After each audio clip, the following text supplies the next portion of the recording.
Okay, so I have a prompt for you today that I want you to think about, and we'll go over it too. So I want you to think about, how is a book like a ship? And just take some time to think about it. How is a book like a ship? Think about the features that a ship has that are similar to a book. Think about what a book offers to you that a ship might offer as well. When you think you've got an idea,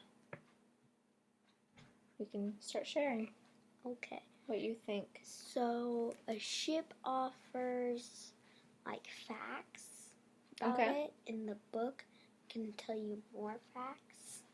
That's a good point.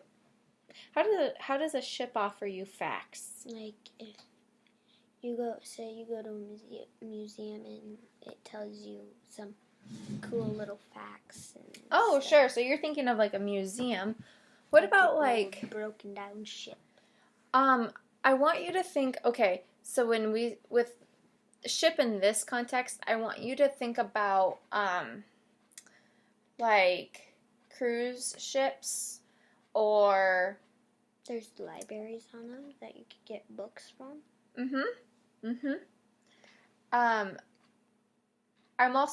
I'm not thinking of like a boat that you take on the lake.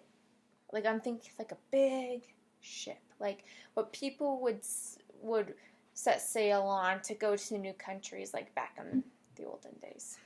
It's kind of a hard prompt to think about.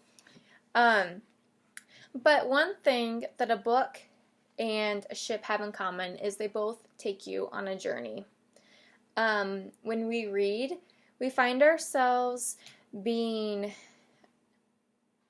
we find ourselves, it feels like we're in the story, right? Have you ever experienced that where you feel like you're reading and you're like right there with the characters? Have you felt that before? Yeah, that's kind of fun because you feel like you're actually within the book. So another thing that a book and a ship have in common is that they both contain rough seas. And I mean that, what I mean by that is like a ship out in the ocean, we come across hurricanes and big storms and big waves, so that's really rough. It's not all smooth sailing. Same with reading. Okay, so after that little interruption, we were talking about the rough seas, right? The ship will come across rough seas, big waves. It's not all smooth sailing. And same with reading. Sometimes we have challenges where we are reading a text that's too hard, or we're reading a text that we're not interested in, and we have to figure out how to overcome those challenges. So another thing that makes books and ships similar is the fact that they can take you to beautiful destinations. And in a ship, you can go anywhere in the world that you want, and you can do the same with the book. Remember how I told you, or we talked about how sometimes we feel like we might be inside a book, and that's where the beautiful destinations comes into play. Last thing that they have in common is that books are written by authors, right? Ships are built by people. So both of them are handmade. And I think that's actually a really neat comparison because it's something you don't really necessarily think about. So anyways, that's how a book is like a ship. And I'm sure there's many other reasons too. Like you say, they both have facts, A ship sometimes ships will come with like a manual, like a car does. Books come with glossaries, or they come with a table of contents or index, exactly. So there's so many other similarities that they have. Those aren't all of them. I've actually illustrated and authorized a book. You did? That's awesome. In second grade. In second grade. All of us did. Oh, that's so fun. What did you write about? We had to write about our life and our 3 wishes if we had them. Oh, do you want to share those? I don't remember them. Oh, okay. That's all right. I'll show you the book though once Okay. I get done. Yeah, that'd be great. You show me that. Okay, so the next thing that I have is Okay, and I forgot how to pronounce this word. So we have to read, so we're going to read a poem, but I'm going to tell you this poem is very difficult. I had to look up how to pronounce some of those words. So you will realize the older you get, you don't know everything. As much as we act like we do. I don't know how to pronounce this word. Frigate. Frigate. So anyways, this poem is written by Emily Dickinson, who was a very popular poet back in the day. And I mean way back in the day, like probably 1800s. I don't even know. But anyway, so there's this poem that we read about, and it will relate reading a book to being on a journey. So it says, "There is no frigate like a book to take us lands away, nor any coursers like a page of prancing poetry. This traverse may the poorest take, without oppressive toll. How frugal is the chariot that bears the human soul." What the heck does that mean? I have no idea. You probably don't either. So I had to look up an analysis, which is kind of like it breaks down everything for us. So, for lines 1 through 4, there is no frigate like a book to take us lands away, nor any coursers like a page of prancing poetry. So this, it's really neat. There's actually really neat meaning behind this. So, a frigate is like a large ship, okay? So it's saying there is no large ship like a book. Meaning, like we talked about, a book, how is a book like a ship? You know, we gave those similarities. So this is saying nothing compares to a book. A ship doesn't compare to a book. Nothing compares. But like ships, they take us to new places. So then it talks about there is no ship like a book to take us lands away. So there's nothing like a book that takes us to new places. So nor any coursers like a page of prancing poetry. So a courser is like, it's known as a horse, like back in the olden days. And this is like a very high energy, ready, able to run, racing kind of horse. So it's saying,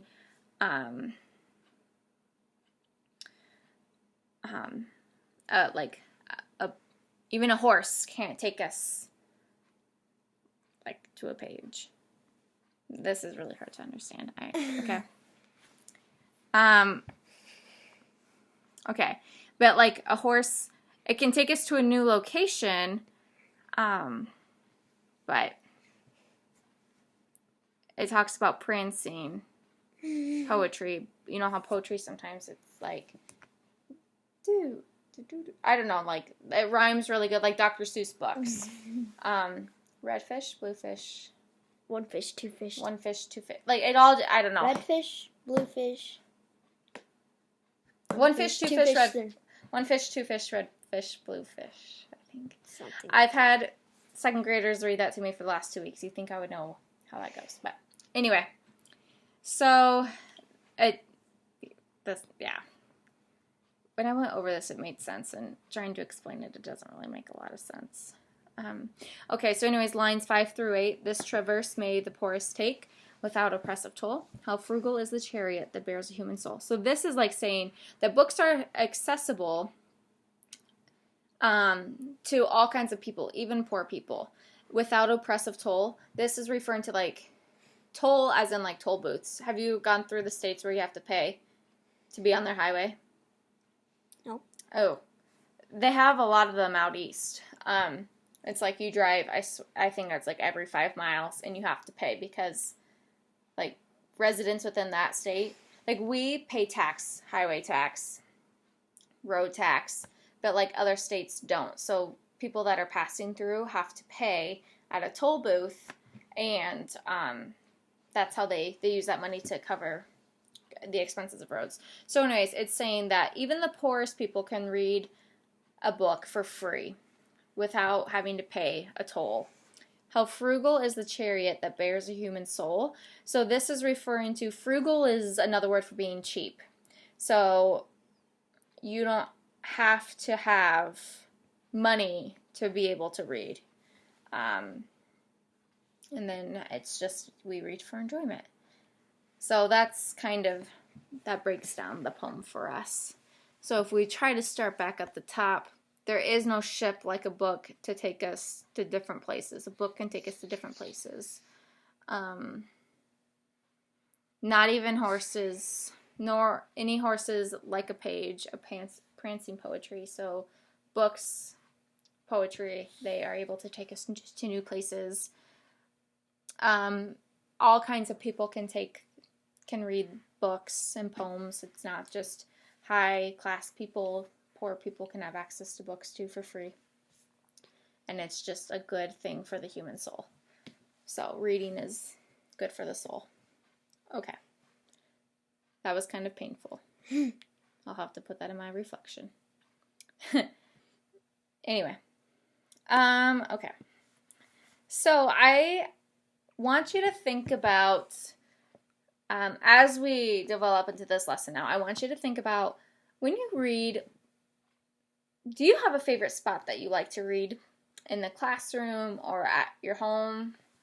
In my bed. You like to read in your bed. I like to read, especially during, is there like a certain time of year that you like to read? No. No. I prefer to read during the winter time. Because you're iced in at home. Yes, I'm iced in at home. I have the fireplace going. I'm sitting in a nice comfy chair. I have to have a lamp on. And I like having, the fireplace going, a blanket, the dogs are on my lap. Like, have hot cocoa, all the feels. Yes, I love all of that. I feel so warm and like. Then you can stay in your pajamas. Yes, and I'm just comfortable. And like, when I'm in my pajamas, on my chair, with the blanket, having the fireplace going, a warm cup of hot chocolate with probably 3 or 4 marshmallows, kind of depends. Giant ones. I like the mini ones, but I really like the little mini ones that come in those packets sometimes. Yes. So like, I just have a little I have to make a little spot for me, and I just can easily read, and I just read. But I feel like my mind just like slips into the pages, and I'm a character in the book.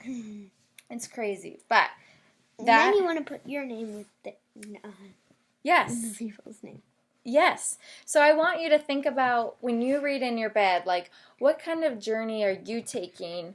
Like, so for me, I like to sit on the couch with my dogs, fireplace, hot chocolate. Like, what works for you? What makes you comfortable when you're reading? When I'm under my blankets, with my pajamas, with my book, and then with my computer with a fake fireplace going. Oh, yeah, that's neat. When peace and quiet. Peace and quiet. My sister's not annoying me.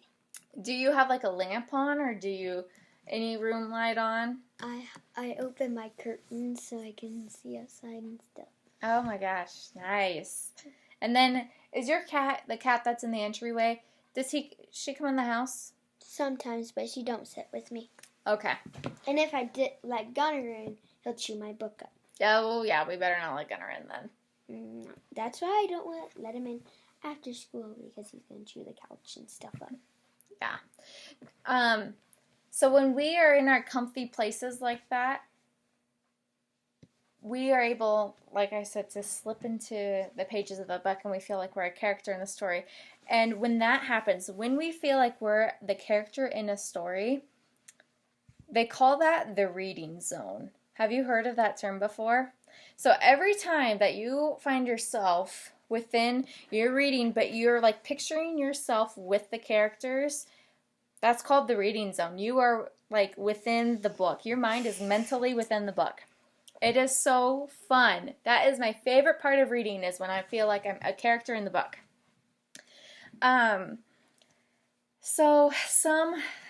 It's hard to get in there, to get into the reading zone. It's definitely not easy. Have you ever felt that way? You've been in the reading zone where you feel like you're actually in the book? Mm-hmm. But it doesn't happen with all books, though. No, it doesn't. What kind of books are your favorite? What kind of books do you find yourself getting? So there's this series on Epic. It was called My Pet Slime. Me and my friend tried to make the slime. It did not turn out well. We ended up throwing it out in the ditch. Oh, no. So, and then there's a series of 10 or 11 books I read and them all. Nice. Yes. And then I liked them, and I wish they never ended. Right. We want them to keep going because we love them. Yes, I understand that. I think of this typically happens with boys. It seems like you always hear boys saying, I don't like to read. I don't like to read. Clayton, my brother, was that way. Hates reading. He's never been in the reading zone in his life. Like, he just doesn't. I don't know.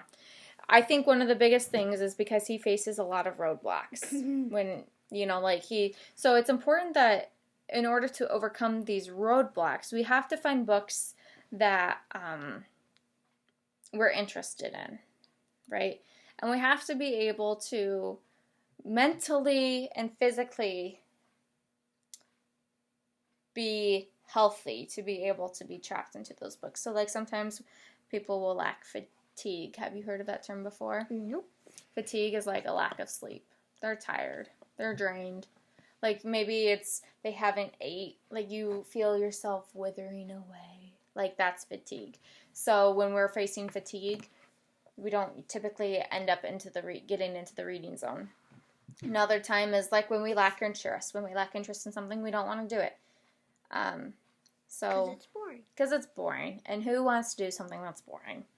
So those are the two main roadblocks that we face that cause us from getting inside the reading zone. Have you had an unsuccessful journey of trying to get into the reading zone before? No, not really. No. Sometimes I remember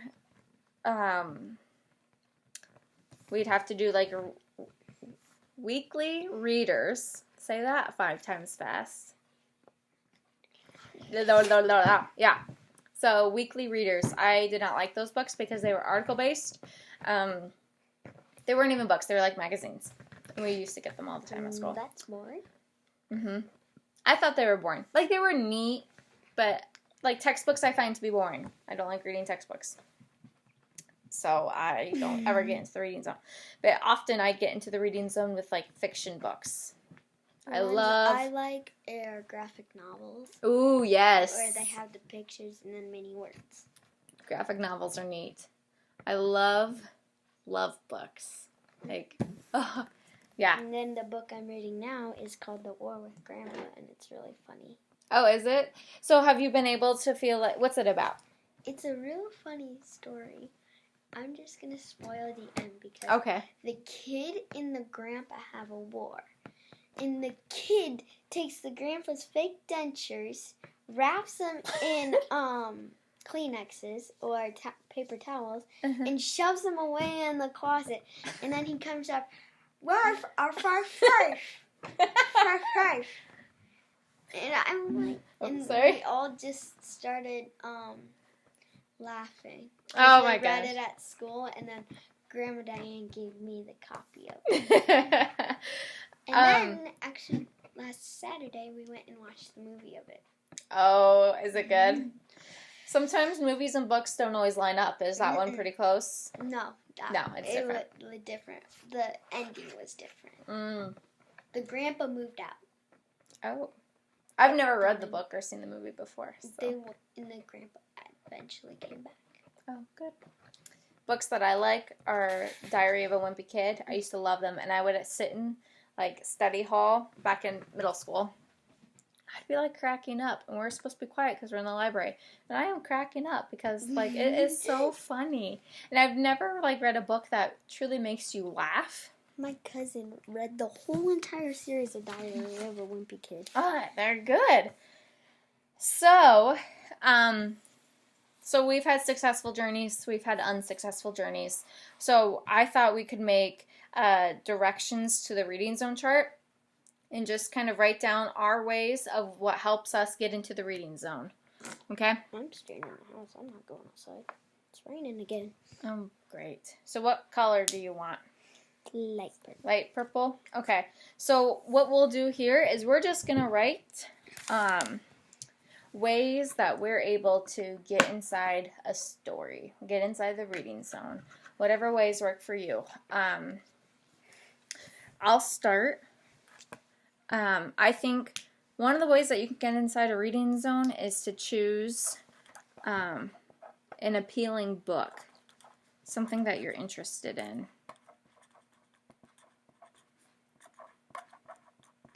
Okay, what do you want to write down? To find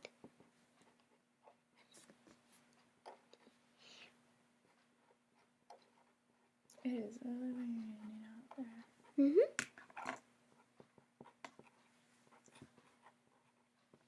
Find a place that fits you. Ooh, that's a good one. I'm also going to say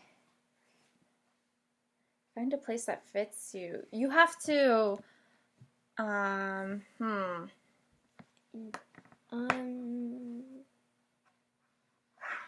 you could find stuff that you like what helps you get comfy, or Yeah? something like that. I figured that's what you meant when you said find a place that fits you. 3, I'm going to say you have to actually Read the book. read the book. All right, done. Read the book. At school, if we don't like the book, we at least have to try to read the first or second to the second chapter. Yeah. And then if we really don't like it, then we could just you give it. exactly. You'll never know unless you read the book. You read one sentence. It's not enough. Okay.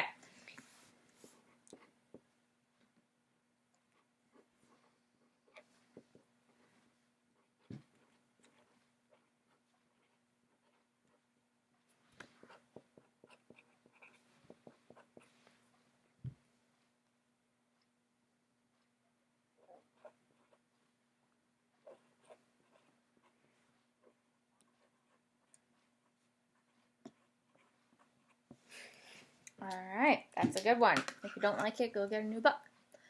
Okay, I think do you have any other ideas? No. Okay, I'm going to take your last one that you talked about some things. And I'm going to take it. You need to find Find things that makes you comfy. You need to find a good uninterrupted time. Yep. You had said that you didn't like when your sister was yelling. Oh. I don't either. If people are talking to me, they're interrupting my reading. So find a good uninterrupted time. Yeah, I don't like that either. I can't read with the TV on. Okay, so we've got the directions to the reading zone. We've got choose an appealing book. Find a place that fits you. Read the book. Try it. If you don't like it, get a new book. And find a good uninterrupted time to read. That's awesome. That's all I had for today. So we'll end this